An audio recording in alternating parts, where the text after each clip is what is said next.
Welcome to a new planetary and seismic update.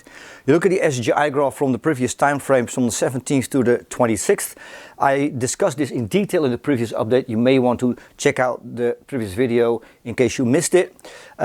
Most notably, we had high lunar peaks on the 19th and 20th, and that could be followed by stronger seismic activity. We also had lunar geometry here on the 23rd, 24th, and a lunar peak on the 26th. So let's have a look at the seismic activity that we had. Oh, and also, I almost forgot, we had Venus, Earth, Saturn in an exact conjunction here on the 21st.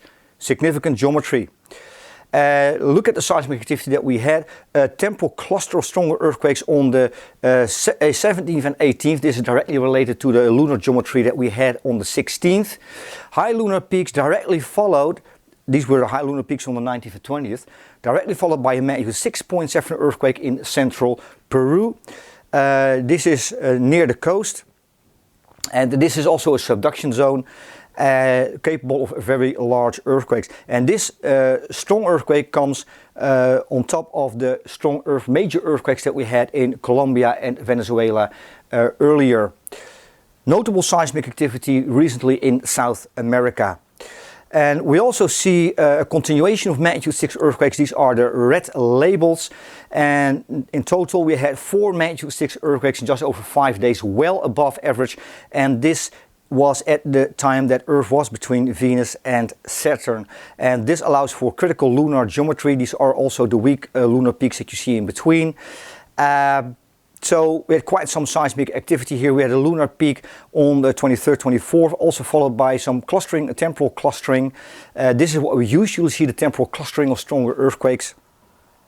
And then also a 5.6 yesterday off the east coast of Honshu, Japan, following the lunar peak on the 26th. But you also see planetary peaks in there. So let's have a look at the geometry that we have there. I shared this again yesterday in social media as well. Venus, Mercury, Jupiter in a conjunction. This is notable geometry. And also the moon in an opposition with Jupiter. And this can result in stronger seismic activity, as I said earlier.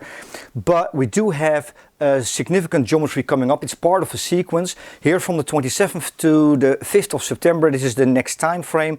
We see a high lunar peak early on the 28th. This is because of the full moon and also the lunar eclipse that we're going to have. Considerable geometry around that time, lunar geometry in particular. We also see Venus here around 35 degrees. We see Saturn there with 45 degrees. This is because Earth is still relatively close between Venus and Saturn, as you can see here in the solar system. Earth is moving to the left. We have lunar geometry 135 degrees with Venus and 45 degrees with Saturn. So the geometry here is slowly dissolving, but it isn't going to be very fast. Then we have an axis here because of the full moon and lunar eclipse. This is 0 degrees, and also Mercury on the other side. So we also have Earth, Sun and Mercury in a conjunction coming up. And this is all happening today. And we have the lunar geometry also going into tomorrow. Moon in opposition with Mercury as well. So quite some things are happening here today and tomorrow at the time of full moon. But like I said, we had this significant geometry on the 26th, and then we have the lunar peak here early on the 28th. So that sequence may result in stronger seismic activity, higher 6, magnitude 7 maybe, and that could happen around the time of this lunar peak. That could be later today or tomorrow on the 28th. Then we're going to have lunar peaks on the 30th, 31st and the 1st of September, and this is because the moon will be in a conjunction with Neptune and also with Saturn and in an opposition with Venus, and there you have the combination of Saturn and Venus again, several hours in between now. Venus is moving fast, so the Venus-Earth-Saturn conjunction is dissolving here, but we still see lunar conjunctions, oppositions relatively close in time here on the 31st, and this can result in the typical temporal clustering of stronger earthquakes, higher 5, borderline 6, but there could be a stronger one in there as well here on the 31st or the 1st of September. And then we're going to have a significant convergence here coming up on the 3rd. It already starts later on the 2nd. This is very significant geometry because we have Venus in conjunction with the Sun and Jupiter, followed shortly after by Mercury, Sun, Neptune. Outer planets, Jupiter and Neptune are involved, Venus and Mercury are involved, and also the Sun. This can easily result in a major seismic event, a higher 7 to 8 plus magnitude earthquake, most likely around the 4th or 5th. following that peak, but we also see a high lunar peak there, and this is because we have symmetric geometry, significant geometry with Mars and Saturn in a very short time here on the 3rd. And that geometry will be followed by a conjunction of the Moon with Uranus later on the 3rd. Let's have a look at the solar system. This is really significant geometry. It's somewhat comparable to the geometry that happened before the major earthquakes in Turkey in 2023, because there also the Venus lined up with the Sun and Jupiter, and Mercury, the Sun and Uranus. This time also very close in time. This time we have Venus, Sun, Jupiter again. That can easily be followed by a major earthquake. We have Mercury with the Sun and with Neptune, two outer planets, and these two conjunctions are really close in time, as you can see here. Later on the 2nd, Venus, Sun, Jupiter, and early on the 3rd, Mercury, Sun, Neptune. Very, very significant convergence of two planetary conjunctions there. And that will be followed by symmetric geometry with the Moon, 45 degrees with Saturn, and also 45 degrees with Mars. And as you can see, there's less than 2.5 hours between those two geometries. Also a highly significant geometry. What makes it critical is the fact that the lunar geometry follows the planetary geometry.